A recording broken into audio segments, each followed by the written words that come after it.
tahun yang lalu Tuhan sudah memberikan yang terbaik dalam hidup kita. Di tahun yang lalu Tuhan sudah memberikan keselamatan buat saudara dan saya. Di tahun yang lalu Tuhan sudah menyertai kita memasuki tahun 2021. Terlalu banyak anugerah Tuhan yang sudah Tuhan limpahkan dalam kehidupan saudara dan saya. Kesehatan, kekuatan, berkat jasmani, berkat rohani. Yang jatuh sakit Tuhan sembuhkan, Tuhan luputkan dari maut, terlalu banyak Bapak Ibu. Halo? Itu karena Tuhan sudah memperdamaikan kita dengan sorga. Perkenanannya masih berlaku sampai hari ini. Itu sebabnya jangan pernah menyia-nyiakan kesempatan yang Tuhan berikan kepada kita.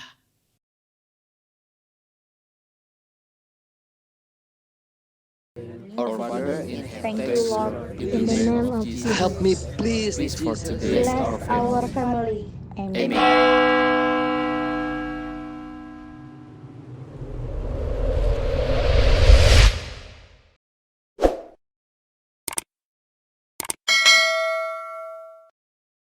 Puja nama Tuhan dalam nama Yesus. Kami siap mendengar firman Tuhan. Haleluya. Bersama katakan amin. Setengah duduk Bapak Ibu. Ya, shalom. Tahun ini hari yang ke-17 kita memasuki tahun yang baru. Tetapi kita melihat pergumulan dunia saat ini masih tetap merajalela dalam hal pandemi COVID-19. Betul Bapak Ibu? Memang ada titik cerah ketika vaksin sudah mulai ditemukan, bahkan sudah mulai disuntikan. Tetapi saya memperhatikan, mungkin Bapak Ibu juga memperhatikan di media sosial, vaksin ini juga masih pro dan kontra. Betul? Bahkan yang sangat mirisnya secara yang percaya kepada Kristus juga masih meyakini bahwa itu adalah antikris. Nah, ini membuktikan kepada kita bahwa selama kita berada di muka bumi, masalah tidak akan pernah berhenti. Masalah yang kita alami akan berhenti ketika kita sudah berada di dalam kerajaan sorga. Itu sebabnya kita perlu menguatkan iman dan percaya kita kepada Kristus selama kita masih ada di muka bumi. Amin. Buka di PowerPoint-nya. Nah, hari ini saya mau mengajak kita belajar bersama-sama dari kitab Kolose Bapak Ibu. Dari kitab Kolose. Oke. Di sini tema khotbah hari ini yang mau kita akan menjadi berkat bagi kita hari ini adalah finishing well. Finishing well yaitu mengakhiri pertandingan kita dengan baik. Saya mau beritahu, saya mau pastikan setiap kita yang mendengarkan renungan khotbah firman Tuhan hari ini, baik yang ada dalam gereja secara onsite, mungkin Bapak Ibu yang mendengarkan secara online, saya mau katakan bahwa sesungguhnya kita sedang bertanding. Kita sedang dalam pertandingan di dalam dunia ini. Saya mau pastikan bahwa dari tahun-tahun yang lalu kita memulainya dengan baik. Saya melihat dan saya meyakini sampai hari ini kita sedang bertanding dengan baik. Tetapi firman Tuhan hari ini mengajarkan kepada kita, menghimbau kepada kita, mendorong kita supaya kita tetap bertanding dengan pertandingan yang benar. Amin. Tak sedikit pun gugur iman kita dalam pertandingan kita. Itu sebabnya hari ini saya mengajak kita belajar bersama-sama supaya kita finishing well. Kapankah kita finishing well? Kapankah kita mengakhiri pertandingan kita dengan baik selama kita berada di muka bumi? Tidak ada yang tahu, hanya Tuhan yang tahu. Mungkin saja malam ini kita tiba-tiba menghembuskan napas yang terakhir, berarti itulah pertandingan iman kita yang terakhir. Mungkin besok, mungkin lusa. Dan kita melihat ada beberapa hamba-hamba Tuhan, orang-orang percaya dalam pandemi COVID-19 ini, mereka mengakhiri pertandingan iman mereka.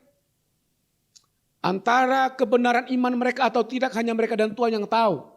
Saya tidak mau menghakimi mereka, tetapi saya mendorong kita semua, pastikan kita mengakhiri pertandingan hidup kita, pertandingan iman kita dengan baik. Apakah hari ini, apakah besok, apakah lusa, apakah tahun yang akan datang, mungkin 10 tahun yang akan datang. Tentunya firman Tuhan ini memperlengkapi kita hari ini. Amin Bapak Ibu. Tahun yang lalu saya bincang-bincang dengan Pak Hendrik. Dalam perbincangan kami, ada seorang hamba Tuhan, saya tidak perlu kasih tahu tempatnya di mana. Hamba Tuhan ini saya kenal, saya tahu, beliau juga kenal saya. Dan juga kenal dengan Pak Hendrik. Bahkan hamba Tuhan ini juga kenal dengan gembala sidang kita. Karena beberapa tahun yang lalu pernah dalam satu wadah ketika menuntut ilmu. dalam dunia pendidikan teologi ya Bapak Ibu. Nah ternyata hamba Tuhan ini punya penggembalaan, jemaatnya banyak.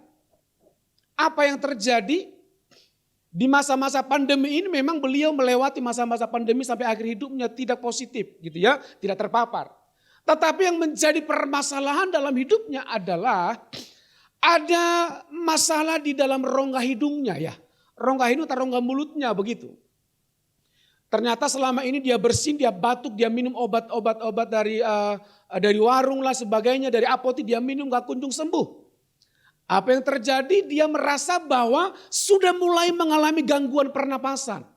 Tapi bukan COVID. Tiba-tiba dia sedang ketemu dengan salah seorang di kampungnya, di tempat pelayanannya. Dan orang ini menganjurkan kepadanya begini. Pergilah ke tempat A. Dia sebutkan nama satu desa. Di sana ada seorang wanita, seorang ibu. Dia bisa ngobatin orang, bahkan seperti yang Anda alami ini bisa disembuhkan. Dia tidak berpikir panjang lagi, dia ajak satu hamba Tuhan lagi. Ya, satu hamba Tuhan lagi bergerak dalam bidang pengajaran dan teologi. Mereka pergilah, singkat cerita pergi ke daerah ini, ke satu rumah. Apa yang terjadi ketika kedua hamba Tuhan ini datang ke sebuah rumah, ke rumah ibu ini. Si ibu ini bilang begini, dia pegang tangannya, coba saya pegang tanganmu. Ketika si A ini yang mengalami masalah dalam gangguan pernapasan, ketika dipegang tangannya, si ibu ini berkata begini, imanmu gak 100% ini, 50-50 imanmu sama Tuhan ini. Saya mau tanya, perempuan ini kira-kira siapa? Hah? Bukan setan, manusia. Kira-kira siapa perempuan ini? Peramal. Halo? Dan si hamba Tuhan yang satu lagi yang mendampinginya. Coba tanganmu saya lihat. Ketika dilihat, oh ini imannya masih lebih kuat dari imanmu. Iman sama Tuhan 90%. Iyalah 90% ketika tukang ramal minta tangannya dikasih juga. Iya kan, berarti imannya kepada Kristus tidak 100%. Apa yang terjadi? Diurut. Saya nggak tahu apakah dikasih minuman di mantra-mantrain. Ibu ini mantra-mantrain minuman di gelas, diminum dan diurut sebagainya. Ternyata sebelum kedua hamba Tuhan ini pergi, ketemu dengan satu orang anak Tuhan, seorang pengusaha. Memang anak Tuhan ini pengusahain orang tuanya menggembalakan juga. Ya, menggembalakan di salah satu kota. Si pengusaha ini bilang begini, ketika mereka sering-sering sebelum berangkat, pendeta ini bilang begini. Saya punya masalah dengan hidung ini. Dan sampai hari ini sudah mulai sesak dalam bernafas. Dan ada orang menyarankan saya ke tempat ini, ke tempat ibu ini, ke desa ini. Si pengusaha ini berkata begini, jangan. Saya tahu tempat itu. Tempat itu tempat perdukunan yang cukup kuat. Di itu kalau dia bilang ada seorang wanita yang bisa menyembuhkan, itu dukun Pak Pendeta. Oh, enggak, orang yang sarankan itu bilang dia enggak dukun. Bisa ngobatin orang, bisa sembuh. Ya sudah terserah. Tetapi saya mau beritahu kepada Pak Pendeta, itu dukun. Ya mungkin karena sudah terdesak dengan masalah yang dia alami. Sudah terdesak dengan gangguan pernafasan yang dia alami. Saya mau katakan begini Bapak Ibu. Mungkin selama ini kita dalam mengikut Tuhan fine-fine saja. Dan kita berkata imanku tetap kuat dan teguh dalam Kristus Yesus Tuhan. Yang membuktikan iman kita tetap kuat dan teguh adalah ketika Bapak Ibu Saudara dan saya menghadapi masalah. Disitulah terbukti iman kita tetap kuat atau teguh dalam Kristus Yesus Tuhan. Setuju? Nah akhirnya si bapak ini pergi ke sana diurut dan semuanya. Ternyata dukun. Apa yang terjadi? Malah keadaannya semakin parah. Dia teleponlah Pak Hendrik. Pak Hendrik juga lagi marah-marah juga sama dia. Kau pendeta, pendoa, begini, begitu. Nah ini salah satu gambaran. Dalam dunia ini Bapak Ibu, hamba Tuhan sendiri pun ketika berhadapan dengan masalah, imannya tergoncang. Apatah lagi kita sebagai jemaat awam dalam tanda kutip yang tidak pernah berdoa, yang jarang berdoa, yang jarang baca Alkitab. Karena iman kita timbul dari pendengaran akan firman Tuhan. Semakin kuat kita berdoa, semakin banyak kita membaca Alkitab, semakin kuat dalam perenungan kita akan Kristus Tuhan. Saya percaya iman kita akan tetap kuat dan kokoh. Amin, Bapak Ibu. Ini gambarannya. Bahkan di tahun yang lalu, masa-masa pandemi ini, ekonominya digoncang, banyak orang yang mengakhiri hidupnya. Ada yang menggantungkan lehernya di sebuah tali di dalam kamarnya. Ada beberapa orang yang lompat dari ketinggian dari gedung yang tinggi, ketika terjun bebas mati karena banyak utang dan piutang. Tetapi saya berdoa semua kita jemaat GBI Taman Allah yang hadir hari ini, bahkan Bapak Ibu Saudara sedang mendengarkan live streaming ini, saya berdoa kita akan tetap kuat di dalam Kristus Yesus Tuhan. Kalau hamba Tuhan tadi, dia mengawalinya dengan baik. Dia berkata, aku percaya Yesus yang sanggup melakukan mujizat. Pertengahan tahun, 1 tahun berlalu, 10 tahun berlalu dalam pelayanan, dalam pengembalaan. Tetapi di tahun yang lalu sangat tragis akhir hidupnya. Dia mencari kesembuhan bukan dari Tuhan. Justru dia mencari kesembuhan kepada dukun dan paranormal. Dan mengizinkan hidupnya itu diramal oleh paranormal ini. Oleh dukun ini. Akhirnya keadaan semakin parah. Masuk rumah sakit. Sebelum mengakhiri tahun 2020. Hidupnya dia meninggal. Bicara meninggalnya saya tidak bisa memastikan. Saya nggak bisa menghakimi. Apakah waktu meninggalnya ada hamba Tuhan kembali ingatkan beliau. Dan akhirnya bertobat terima Yesus. Masuk surga. Tapi kalau dia berkata itu tidak jadi masalah. Dan dia mati dalam dosanya pasti masuk neraka. Aplikasinya buat kita adalah pastikan kita finishing well. Hari ini sedang berjuang. Hari ini kita sedang bertanding. Sampai langkah hidup kita tetap percaya dan kuat dalam Kristus Yesus Tuhan. Masalah apapun yang terjadi. Amin Bapak Ibu. Nah kita lihat dalam Kolose 1 ayat 21 sampai 23. Next. Juga kamu yang dahulu hidup jauh dari Allah. Dan yang memusuhinya dalam hati dan pikiran seperti yang nyata dari perbuatanmu yang jahat. Pastikan hidup kita finishing well. Bagaimana caranya kita akan lihat ayat-ayat ini. Ayat yang ke-22. Sekarang diperdamaikannya di dalam tubuh jasmani Kristus oleh kematiannya. Untuk menempatkan siapa? Menempatkan kamu kudus dan tak bercelah dan tak bercacat di hadapannya. Ayat yang ke-23 kita baca bersama-sama. 23 ya. Sebab itu kamu harus bertekun dalam iman, tetap teguh dan tidak bergoncang, dan jangan mau digeser dari pengharapan Injil yang telah kamu dengar dan yang telah dikabarkan di seluruh alam di bawah langit, dan yang aku ini Paulus telah menjadi pelayannya. Bapak Ibu jemaat Kolose ini pada waktu Rasul Paulus menuliskan surat ini, jemaat ini sedang mengalami kegoncangan iman. Di awal mereka sudah mengawali dengan baik, percaya kepada Yesus, beribadah kepada Yesus, taat setia beribadah kepada Yesus. Ternyata dengan berjalannya waktu, mulai ada goncangan dalam jemaat. Iman mereka mulai digoncang dengan pengajaran-pengajaran yang palsu. Belum lagi pergumulan-pergumulan yang lain. Itu sebabnya kalau kita memperhatikan Bapak Ibu, kita lihat di dalam Kolose 1 ayat ke-15 supaya lebih jelas permasalahan yang sedang dialami oleh jemaat Kolose. Kolose 1 ayat yang ke-15. Di situ judul perikopnya dikatakan adalah keutamaan Kristus, ya. Ayat yang ke-15.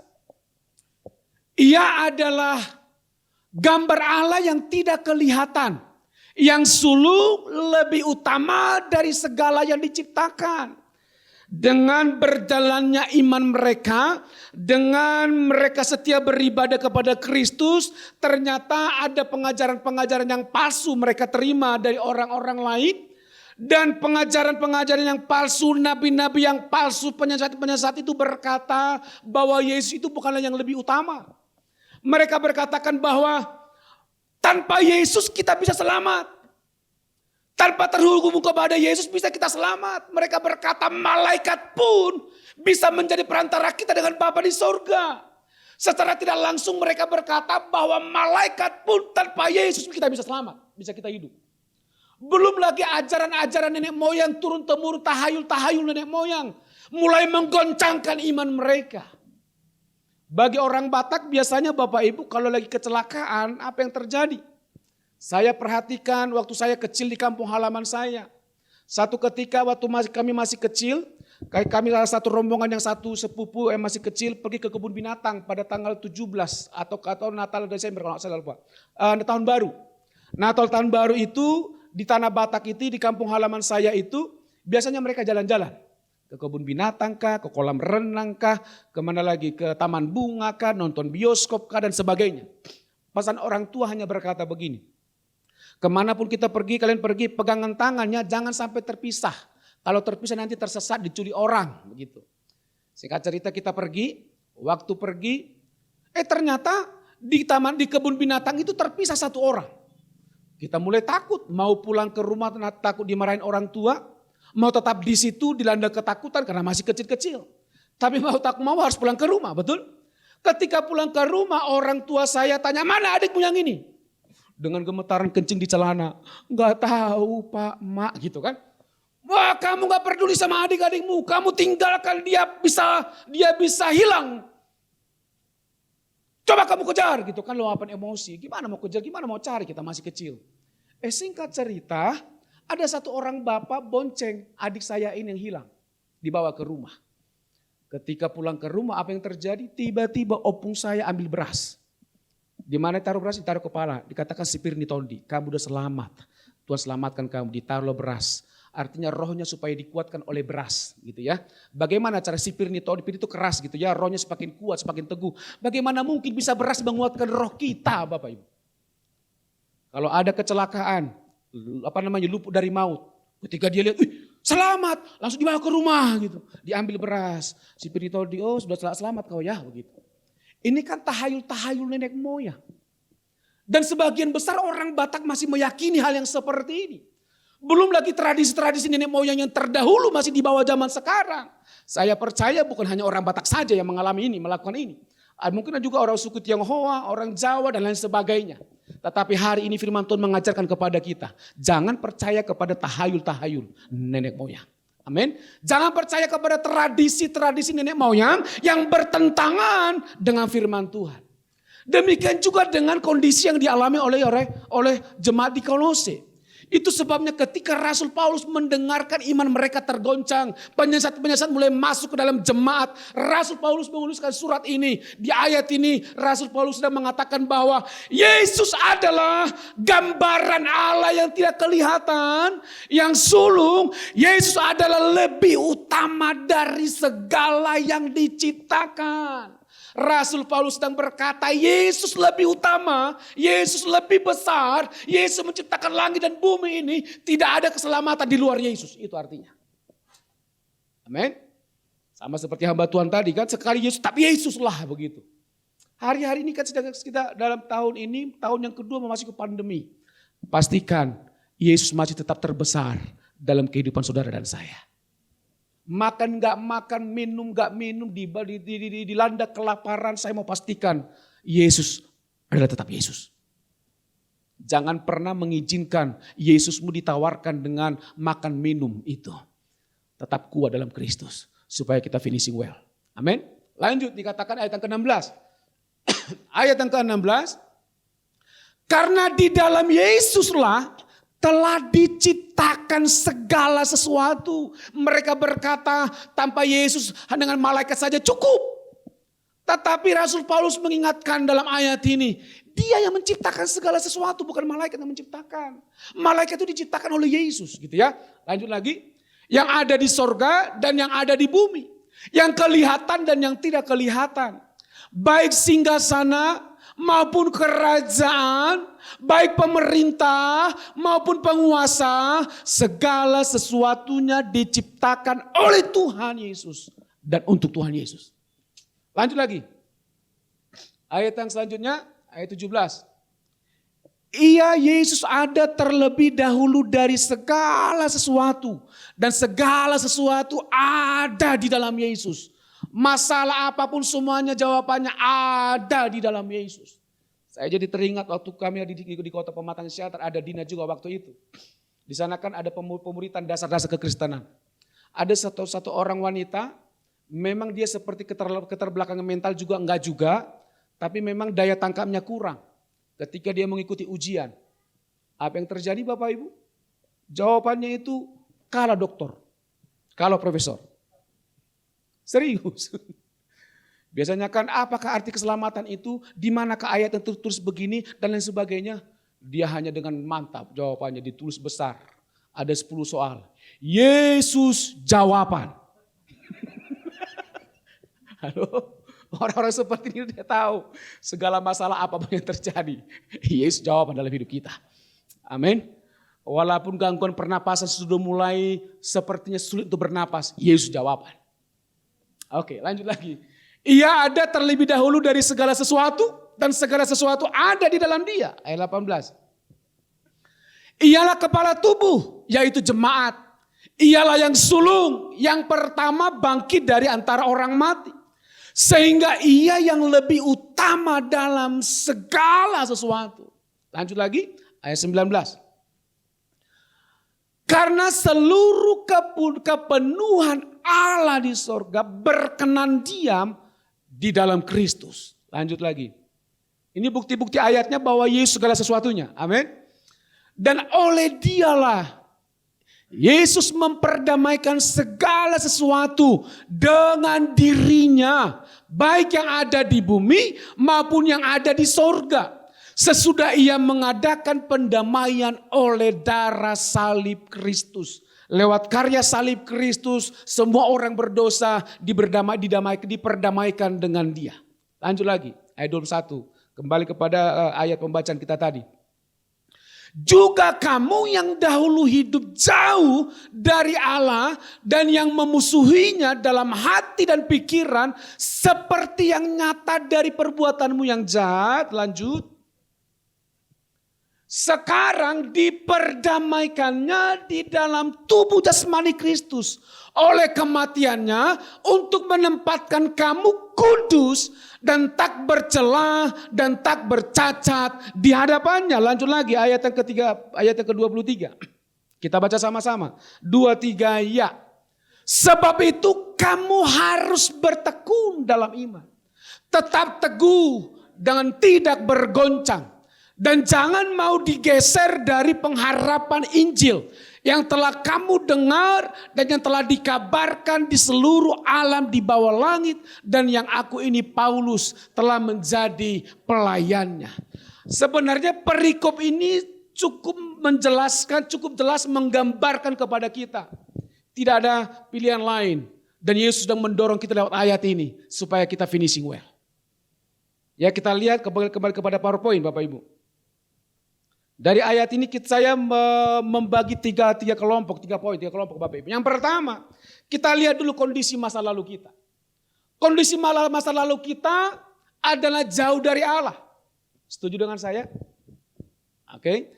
Kondisi masa lalu kita memusuhi Allah dalam hati dan pikiran, itu ada ayat-ayatnya ya. Kondisi masa lalu kita adalah perbuatan kita jahat. Dulunya kita ini tidak berharga. Hidup penuh dengan dosa yang seharusnya neraka menjadi bagian hidup kita. Tetapi Yesus rela mati, mencurahkan nyawanya, darahnya untuk menebus dosa-dosa saudara dan saya. Dengan kata lain, dulu keselamatan itu sudah Tuhan berikan kepada kita. Jangan sia-siakan keselamatan yang Tuhan berikan. Itu artinya. Dan ini juga yang Rasul Paulus nyatakan kepada jemaat Kolose. Dulu kamu tidak berharga, dulu kamu berdosa, perbuatanmu jahat, seharusnya engkau tidak layak masuk surga, seharusnya Yesus juga engkau tidak berhak dikasih oleh Kristus, tetapi karena begitu besarnya kasih Allah akan seluruh dunia, Dia relakan nyawanya untuk menebus dosa-dosa kita. Tuhan itu bukan kurang kerjaan. Kalau Tuhan telah memberikan nyawanya kepada kita, tentunya ada satu rencana yang besar yang Tuhan persiapkan dalam kehidupan kita. Pastikan kita finishing well. Katakan kiri kananmu, engkau harus finishing well. Mengakhiri pertandingan dengan baik. Kenapa? Karena dulu Tuhan selamatkan kita. Dulu kita tidak berharga. Tuhan berikan kesempatan dan anugerah keselamatan buat kita sampai hari ini. Oke, lanjut lagi. Yang kedua. Lanjut. Sebelum di atasnya lagi. Kondisi masa lalu kita berdosa dan dipulihkan dari perikop ini. Kita dipulihkan di dalam ayat yang ke-22. Saya baca Bapak Ibu, ayat yang ke-22 dikatakan begini. Sekarang diperdamaikannya di dalam tubuh jasmani Kristus oleh kematiannya. Untuk menempatkan kamu kudus dan tak bercela dan tak bercacat di hadapannya. Jelas ya? Kita diperdamaikan di dalam Kristus. Ketika diperdamaikan, dulu hubungan kita dengan Tuhan terpisah dari sorga. Terpisah dari Tuhan. Tetapi lewat karya salib Kristus, Tuhan memperdamaikan kita dengan dirinya. Amin. Hubungan kita dengan Tuhan pulih kembali. Supaya apa dikatakan ayat yang ke-22 ini? Yaitu untuk menempatkan saudara dan saya kudus dan tak bercela dan tak bercacat di hadapannya. Supaya sorga menjadi milik kita. Artinya di masa lalu Tuhan sudah memberikan yang terbaik dalam hidup kita. Amin. Di tahun yang lalu Tuhan sudah memberikan yang terbaik dalam hidup kita. Di tahun yang lalu Tuhan sudah memberikan keselamatan buat saudara dan saya. Di tahun yang lalu Tuhan sudah menyertai kita memasuki tahun 2021. Terlalu banyak anugerah Tuhan yang sudah Tuhan limpahkan dalam kehidupan saudara dan saya. Kesehatan, kekuatan, berkat jasmani, berkat rohani. Yang jatuh sakit Tuhan sembuhkan, Tuhan luputkan dari maut, terlalu banyak Bapak Ibu. Halo? Itu karena Tuhan sudah memperdamaikan kita dengan sorga. Perkenanannya masih berlaku sampai hari ini. Itu sebabnya jangan pernah menyia-nyiakan kesempatan yang Tuhan berikan kepada kita. Poin pentingnya adalah lanjut. Apa yang harus kita lakukan? Kita harus sering merenungkan kasih Tuhan, flashback di masa lalu, tahun 2020 yang lalu. Sebenarnya terlalu besar pertolongan dan rahmat Tuhan yang nyata dalam kehidupan kita. Tahun yang selanjutnya. Dan kalau kita bisa berdiri tahun 2021 ini memasukinya dengan baik. Saya mau pastikan bahwa Tuhan masih menyertai hidup kita. Tuhan masih memberkati hidup kita. Itu sebabnya Rasul Paulus berkata demikian di dalam ayat yang ke-23. Ayat yang ke-23, sebab itu, ini kan ada hubungan sebab akibat. Sebab itu, sebab apa? Sebab yang di atas. Dulu kita lah dalam lumpur dosa. Dan sekarang diselamatkan, dipulihkan. Sebab kedua poin ini, inilah yang harus kita lakukan. Halo? Itu apa? Kita harus bertekun dalam iman. Ayat ke-23, sebab itu kamu harus bertekun dalam iman. Tekun, taat, setia dalam iman kita kepada Kristus Yesus tentunya. Bukan kepada iman kepada dunia, bukan iman kepada paranormal, bukan iman kepada harta kekayaan kita. Tetapi iman kepada Kristus Yesus Tuhan. Bicara mengenai tekun berarti ada satu kegigihan yang ada dalam hidup kita untuk mencari Tuhan. Amin. Baik atau tidak baik waktunya, tetap kita gigih dalam hidup kita untuk bersekutu dengan Tuhan. Bicara mengenai ketekunan adalah mungkin saat ini sepertinya kita belum bisa mengalami Tuhan. Tetapi tekun mencarinya, sepertinya belum mengalami Tuhan. Bertekun mengalaminya. Mungkin kita belum menerima jawaban dari Tuhan. Bertekun, gigih sampai kita menemukan Tuhan secara pribadi. Amin. Kesaksian hamba Tuhan tadi kan mungkin dia berdoa bertahun-tahun untuk sakitnya. Tidak kunjung sembuh, tetapi imannya rontok saat itu. Dia berpikir dengan cara Tuhan, kalau lama kali Tuhan jawab, akhirnya dia pergi ke paranormal, ke peramal, orang sakit. Artinya dia tidak finishing well pada waktu itu. Tetapi firman Tuhan mengajarkan kepada kita, ingat, dulu kita manusia berdosa, tidak diperhitungkan di sorga. Dan Tuhan nyata, Tuhan berikan keselamatannya untuk saudara dan saya. Dan hari ini Tuhan menghimbau kepada kita, pastikan keselamatan menjadi bagian hidup kita. Terus berjalan mencari Tuhan, bertekun di dalam iman kita kepada Kristus Yesus Tuhan. Bicara mengenai tekun, masalah apapun yang terjadi, pastikan itu tidak menghalangi langkah iman kita datang mencari Tuhan. Amin. Yang selanjutnya, yang mungkin suami, masalah keluarga, masalah ekonomi dan sebagainya, pastikan tekun mencari Tuhan. Yang selanjutnya, yang kedua, apa yang harus kita lakukan? Di sini dikatakan tetap teguh dan tidak bergoncang. Ketika badai topan datang tetap kokoh dan kuat dalam Kristus Yesus Tuhan. Amin Bapak Ibu. Tetap teguh, sudah tekun mencari, sudah tekun dalam iman. Tetap teguh dikuatkan lagi Bapak Ibu. Dengan ayat ini diteguhkan lagi yaitu tetap teguh tidak bergoncang. Pada waktu itu jemaat di Kolose sudah mulai goncang imannya. Rasul Paulus berkata, jangan goncang imanmu, tetap teguh dengan pengajaran firman yang sudah aku beritakan dari Kristus Yesus Tuhan. Makanya dijelaskan Bapak Ibu kalau kita membaca dalam ayat-ayat selanjutnya, di situ menjelaskan bagaimana kondisi-kondisi ajaran-ajaran sesat itu tidak benar, tetap kuat, jangan percaya, tetap teguh dan tidak bergoncang. Amin. Nah, selanjutnya dikatakan yang ketiga, jangan mau digeser dari pengharapan Injil. Ternyata mereka itu ketika diberitakan melalui malaikat juga bisa, ada beberapa dari antara mereka iman mereka mulai melenceng, mulai percaya kepada ajaran-ajaran itu, percaya kepada malaikat yang bisa menyelamatkan dan sebagainya. Dan Rasul Paulus mengingatkan kepada jemaat di Kolose itu, jangan mau digeser dari pengharapan Injil. Ada satu kisah, waktu saya kuliah masih di Lampung waktu itu Bapak Ibu. Ternyata bicara ramal-meramal. Ada seorang anak Tuhan, bukan hamba Tuhan, ini seorang anak Tuhan. Imannya awalnya kuat dan teguh dalam Kristus Yesus Tuhan. Tiba-tiba ada saudaranya bilang begini, di sana ada tukang ramal loh, pokoknya canggih, gak pernah meleset gitu ya. Coba ke sana supaya masa depanmu diramal. Aku udah percaya. Masa depanku dalam tangan Tuhan, cobalah dulu. Ya coba-coba aja iseng-iseng gitu. Akhirnya si ibu ini mau. Coba-coba iseng, coba dulu deh. Ketika diramal, oh kamu begini. Dulu kamu begini. Dia bilang begini, kok tahu dia ya? Jadi terpesona ini orang. Lalu mengerti maksudnya? Ketika ada tawaran-tawaran sekali Yesus, tetap Yesus. Amin. Secara khusus dalam masa pandemi ini, ya teman-teman kita ini yang dari seberang mereka dalam hal vaksin ya. Dalam hal vaksin. Teman-teman kita yang dari seberang mereka digoncangkan dengan antara halal dan non halal. Betul? Tetapi kita orang Kristen juga digoncangkan dalam media sosial. Antikris atau tidak. Ini kan sebenarnya goncangan juga dalam kehidupan kita. Akhirnya pemerintah memberikan tindak tegas. Kalau tidak divaksin didenda. Gitu ya. Saya mau beritahukan Bapak Ibu mengenai vaksin, Sinode GBI menganjurkan kita untuk divaksin. Tidak ada unsur antikris di sana.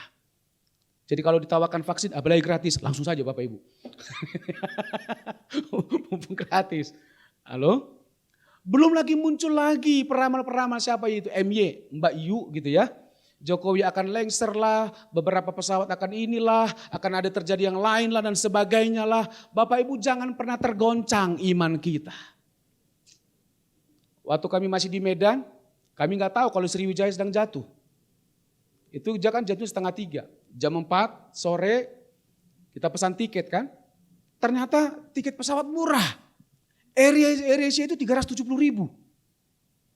Wah itu rekor itu kita, wah mantap semangat gitu langsung pesan. Baru kita dengar Sriwijaya jatuh. Oh pantas harganya turun supaya orang tetap mau naik pesawat. Tiba-tiba ipar-ipar saya gimana ya di WA grup tolong doakan yang mulai takut gitu kan, mau cancel udah keburu beli tiket. Gitu kan. Nanti uangnya seperti apa? Ya akhirnya kita berdoa saja dan Tuhan lindungi. Nah kemarin kita naik pesawat sedikit agak goncangan masuk ke Jakarta karena memang berawan. Istri saya, Ibu Meti pada goncangan langsung pegang tanganku. Ya wajar lah memang ketakutan itu selalu ada. Tetapi itu tidak menghalangi iman percaya kita tetap teguh kepada Kristus, Yesus, Tuhan. Kita nggak tahu apalagi berita-berita terbaru besok, lusa, bulan depan dalam tahun ini. Bahkan tahun yang akan datang. Tetapi hari ini firman Tuhan mengajarkan kepada kita. Tetaplah bertekun dalam iman. Amin Bapak Ibu. Bertekun dalam iman, tetap teguh, tidak bergoncang. Jangan mau digeser dari pengharapan Injil. Sekali Yesus tetap Yesus. Saya percaya Bapak Ibu saudara-saudara saya akan finishing well. Raja Saul mengawali pertandingan dengan baik. Tetapi di akhir hidupnya karena terdesak, karena tersesat pada waktu itu ketika berperang. Apa yang terjadi? Dia gak finishing well. Mengambil tugas yang lain. Dia gak sabar menantikan seorang imam, seorang hamba Tuhan yang dipercayakan Tuhan untuk berdoa buat mereka. Dia ambil alih tugasnya. Kenapa? Karena imannya mulai goncang, mulai ragu. Iman yang mulai goncang dipastikan itu akan membawa kita jauh dari kasih karunia Tuhan. Tetapi kegoncangan apapun yang Bapak Ibu Saudara alami, hari ini firman Tuhan mengajarkan kepada kita, tetap kuat dan teguh di dalam pengharapan kita kepada Kristus, Yesus Tuhan. Amin. Berfirman Tuhan, kita bersatu dalam doa.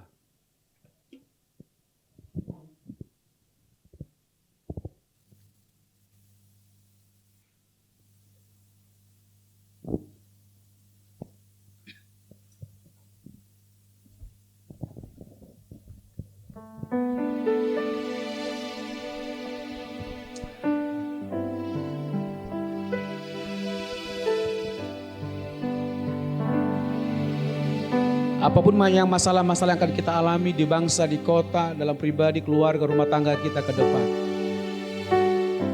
Saya mau pastikan hal itu tidak akan mampu menghalangi kuasa Allah bekerja dalam kehidupan kita. Semua masalah-masalah yang berat menurut pikiran kita, itu tidak cukup berarti untuk menghalangi kuasa Tuhan memberkati kita, menyertai hidup kita dalam tahun ini. Ketika murid-murid digoncang di tengah-tengah gelombang air laut danau pada waktu itu, Yesus datang berjalan di atas air memberikan pertolongan kepada mereka. Murid-muridnya semakin tergoncang dan mereka berkata bahwa Yesus telah hantu. Satu hal yang menarik adalah Tuhan tidak peduli dengan badai topan. Tuhan tidak tertarik dengan masalah-masalah yang mereka alami. Yesus fokus kepada pribadi murid-murid. Yesus fokus kepada pribadi Yesus, kepada pribadi Petrus. Ketika Petrus mulai tenggelam kembali ketika dia berjalan di atas air, Petrus bisa bersegera berseru kepada Tuhan, Tuhan tolong, Tuhan tolong aku. Sesegera itu Yesus mengulurkan tangannya, memegang tangan Petrus dan mengangkatnya dari dalam danau. Dan menopangnya, membawanya berjalan masuk dalam perahu. Ketika Yesus memegang tangan Petrus, menopangnya, menatangnya masuk dalam perahu, badai topan pada waktu itu belum berhenti. Angin topan masih mengamuk dengan kencangnya. Tetapi Alkitab mencatat dalam perikop dalam ayat yang terakhirnya berkata, ketika Yesus dan Petrus masuk dalam perahu, seketika itu juga badai topan berhenti. Pada waktu itu Yesus tidak menghardik danau, tetapi Yesus fokus kepada jiwa-jiwa. Fokus kepada Petrus, imannya yang mulai lemah, imannya yang tergoncang. Yesus fokus kepada iman yang tergoncang di antara para murid-murid pada waktu itu yang berada dalam satu perahu. Dan Yesus kembali memperkenalkan pribadinya kepada murid-murid pada waktu itu. Tanpa menghardik, tanpa memperdulikan badai topan masalah apapun. Alkitab berkata, ketika mereka masuk dalam perahu, berhentilah badai, teduhlah danau. Pastikan hari ini, sebelum bulan Januari berlalu, pastikan hidup kita berada dalam satu perahu dengan Kristus Yesus Tuhan. Mungkin tahun yang lalu, bahkan memasuki tahun ini, masih ada keraguan, kekhawatiran masih akan datang dalam tahun ini, tahun yang akan datang dalam kehidupan saudara dan saya. Firman Tuhan mengajarkan kita kepada hari ini. Pastikan kita berada dalam satu perahu di dalam bersama dengan Kristus Yesus Tuhan. Ketika ada dalam satu perahu bersama dengan Yesus, masalah akan berlalu. Kita akan mampu mengakhiri garis pertandingan kita dengan baik, finishing well. Dan tentunya berkatnya, penyertaannya, kuasanya akan menyertai saudara dan saya mulai hari ini. Besok, lusa, sampai kapanpun. Yakini dan percayalah bahwa masalah-masalah terberat sekalipun tidak akan mampu menghalangi kuasa Allah dinyatakan dalam kehidupan saudara dan saya. Dia Allah yang hebat, Dia Allah yang dahsyat. Dalam pembacaan perikop tadi katakan bahwa Dia menciptakan langit dan bumi. Segala sesuatunya ada dalam kendali Tuhan. Nyawanya sendiri diberikannya kepada kita. Apatah lagi masalah makan dan minum, kebutuhan jasmani kita selama kita berada di muka bumi. Sekalipun ada orang yang mereka-rekakan yang jahat buat saudara dan saya, yakini dan percayalah, itu tidak akan mampu menghalangi kuasa Allah bekerja dalam kehidupan saudara dan saya. Dan pastikan tahun ini menjadi tahun penuh kelimpahan, tahun penuh berkat, di mana penyertanya tidak akan pernah berkesudahan. Serahkan seluruh kehidupan kekuatanmu kepada Bapa. Izinkan tanganmu dipegang olehnya, sehingga setiap langkah demi langkah hidup kita berada dalam tuntunannya yang sempurna. finishing well menjadi bagian kita, menjadi milik kita sampai akhir hidup kita.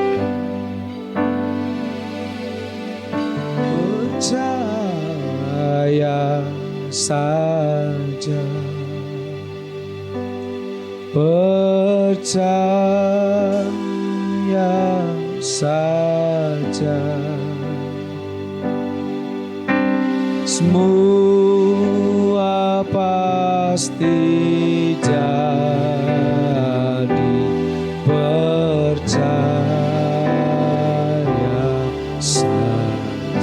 Percaya saja,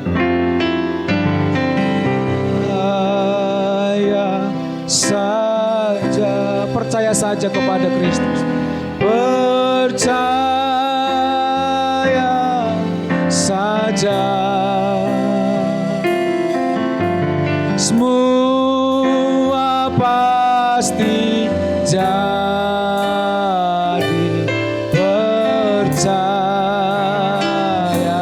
saja, percaya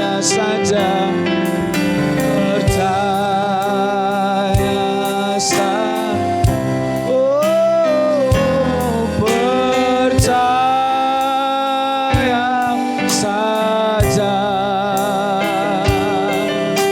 semua pasti jadi.